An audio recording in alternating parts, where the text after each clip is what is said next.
Bonjour à tous et bienvenue dans votre journal des produits de bourse de l'Obsa du jeudi 23 juin. Stabilité à la Bourse de Paris, le CAC termine à l'équilibre, il glisse de 0,15% à 3 871 points.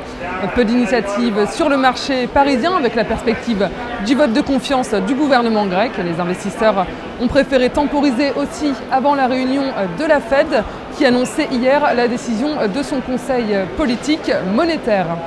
À New York, les indices clôturent à la baisse. Le Dow Jones cède 0,66% à 12 109 points et le Nasdaq lâche 0,67% à 2 669 points.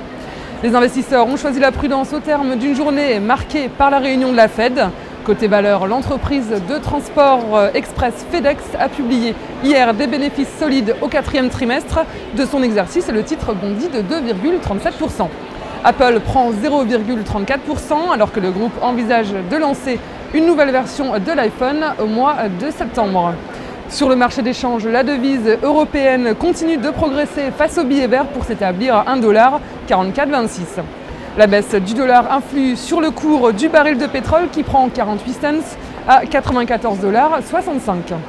Sur le marché des dérivés, les volumes sont en demi-teinte avec 25 millions d'euros échangés dans une séance alternée et sans véritable tendance. Le ratio call-put est proche de sa normale avec 60% de call contre 40% de put avec une répartition quasi uniforme entre varantistes et investisseurs en turbo.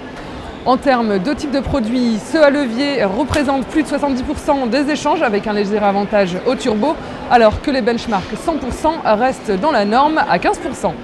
En termes de sous-jacents, les indices sont très élevés avec 65% des échanges, signe que le manque de tendance forte sur les marchés reporte l'intérêt des investisseurs sur ces indices sans que ce soit pour autant un signal d'inquiétude. Les actions sont à 25% et les matières premières sont très faibles à 8%. Dans la top 10, on retrouve donc le CAC suivi de l'or et les bancaires Société Générale et BNP. Les actions sont bien représentées avec Renault, Carrefour, Danone et Alcatel. Le palmarès est complété par le pétrole et par l'indice S&P 500. La valeur du jour, c'est aujourd'hui le constructeur Renault. Le titre a rebondi une troisième fois sur le support à 35,75 €. La sortie par le haut d'un canal baissier relance la dynamique haussière à court terme en direction des 45 €. Le retournement à la hausse de l'indicateur technique de tendance plaide pour une poursuite du rebond lors des prochaines séances. La stratégie qui vous est proposée, c'est l'achat du Warrant Call Renault à 4 693 T d'Unicredit au prix d'exercice de 40 € et d'échéance au 2 septembre 2011.